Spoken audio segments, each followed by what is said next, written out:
तो दोस्तों फिर वही हुआ जिसका डर था और अफ़गानिस्तान से हम हार चुके हैं। लेकिन मैं सरप्राइज़्ड नहीं हूँ अफ़गानिस्तान की विक्ट्री से।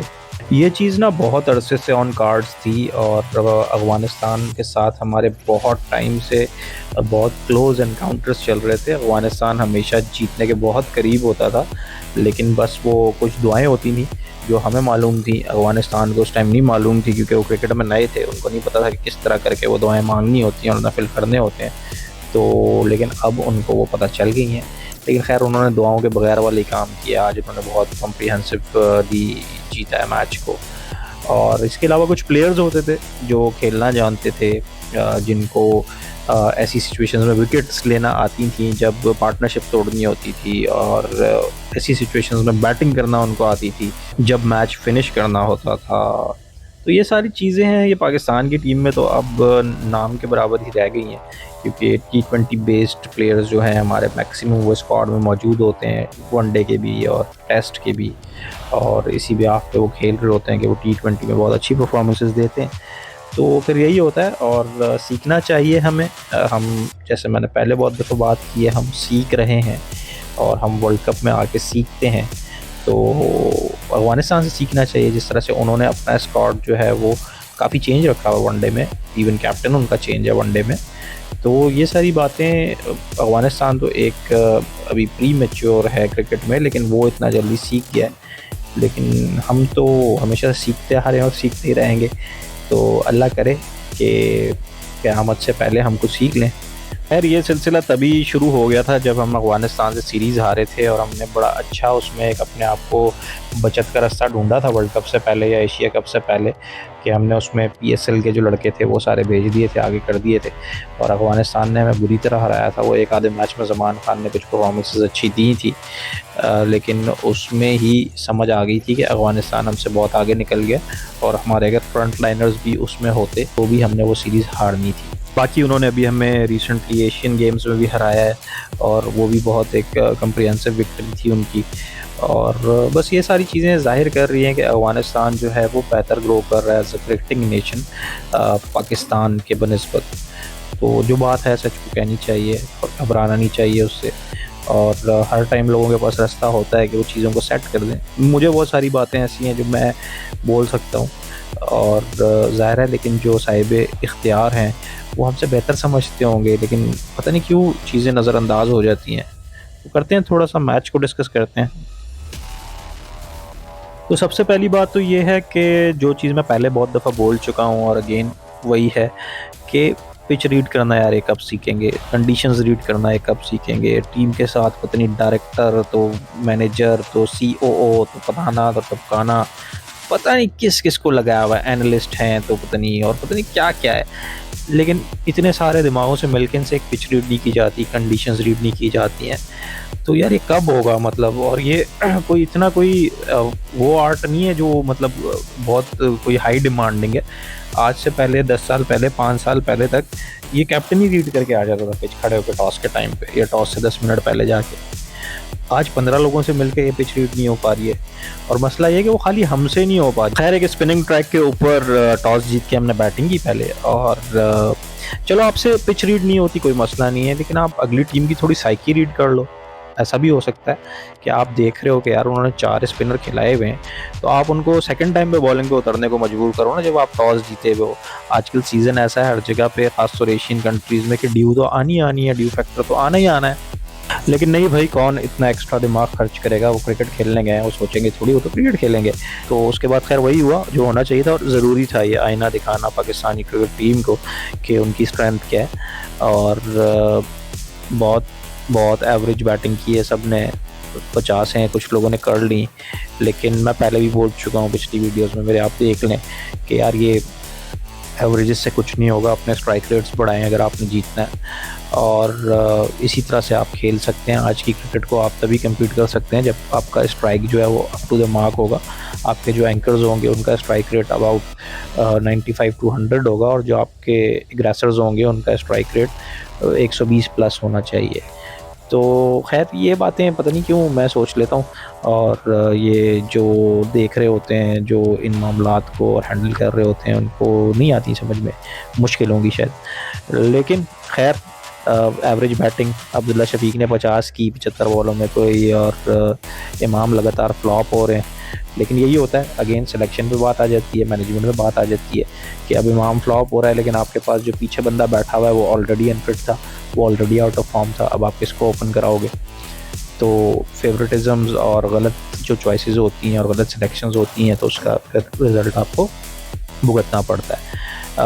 बाबर आजम बहुत एवरेज इनिंग्स 74 रन्स कर लिए, बड़ी उनकी एवरेज जो है वो अपडेट हो गई हमेशा की तरह, और 92 बॉल्स उन्होंने ली इस चीज़ में।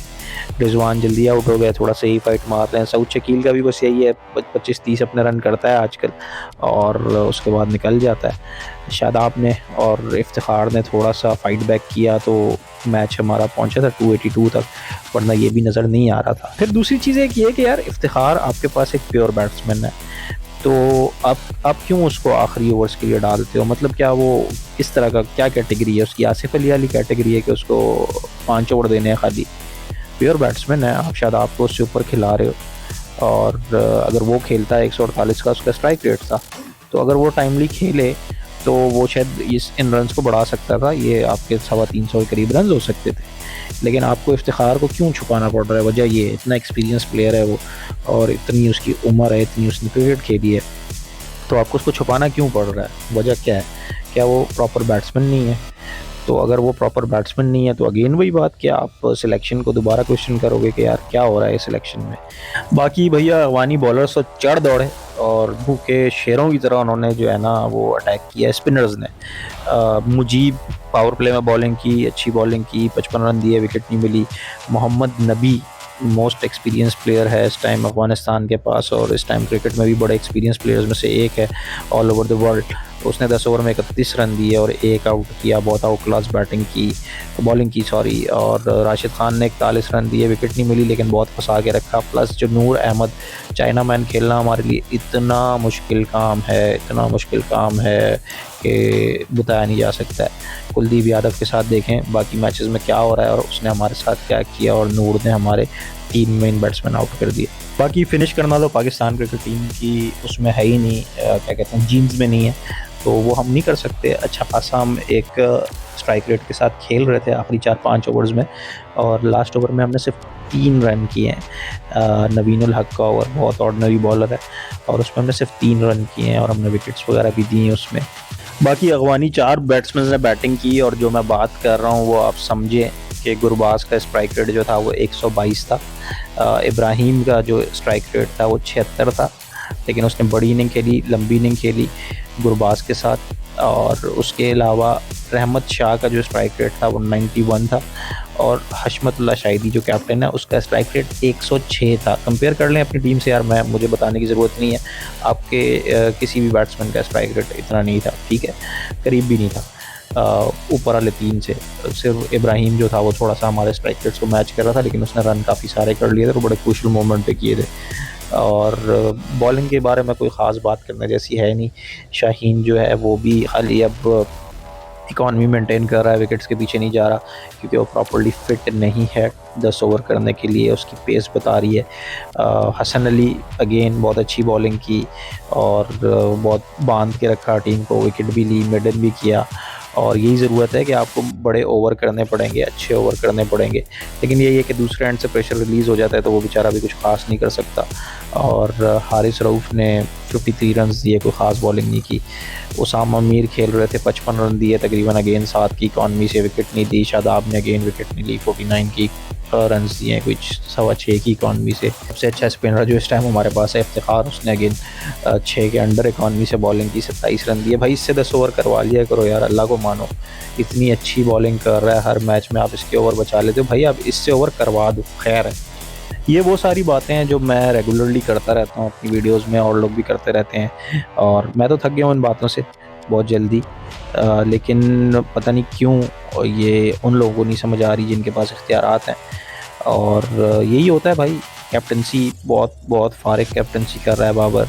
रना बॉल रह गया था, आपके प्लेयर्स जो थे वो 5 के 5 बाउंड्री पे खड़े हुए थे, भाई आप प्रेशर डालो। शाहीन ने 1-2 एजेस निकलवाए थे एंड में जब वो कोशिश कर रहा था, तो आप स्लिप लो, कोई आप एक साइड पैक करो, सिंगल्स रोको, कुछ भी नहीं, कुछ भी नहीं। मतलब जैसे ही रना बॉल हुआ तो इन्होंने होप, ऑलरेडी ये हार चुके थे, शक्लों पे लिखा हुआ था सबकी। फील्डिंग माशाल्लाह सुभान अल्लाह, मिस फील्ड्स और हर चीज़, वो एक रिवाज है वो कायम रहा। तो वर्ल्ड कप ड्रीम पाकिस्तान के लिए मुझे अब काफ़ी हद तक जो है वो ख़त्म होता नज़र आ रहा है, लेकिन फिर भी पाकिस्तान का क्रिकेट फ़ैन होने की हैसियत से मुझे लगता है कि यार इनको अभी भी फाइट बैक करना चाहिए। डू एंड डाई सिचुएशंस में है, थोड़ी सी दुआ करनी पड़ेगी कि ऑस्ट्रेलिया अपने मैचेस वगैरह हारे और हम अपने आगे के मैचेस जीतें, तो क्या पता कुछ हो जाए। लेकिन बहुत ज़्यादा होप मेरा नहीं ख्याल कि हमें लगानी चाहिए। और बाकी मुझे एक चीज़ ये नहीं समझ आई कि इरफान पठान पता नहीं क्यों बिला वजह शोधा हो रहा था मैच के बाद, और उसका क्या इससे कर्ज था। और वो एक जॉब पे है, ये चैनल्स को भी ये चीज़ जो है थोड़ी एथिकली देखनी चाहिए कि यार आप एक कमेंट्री की जॉब पे हो, तो आप किस तरह बाइस्ड हो सकते हो।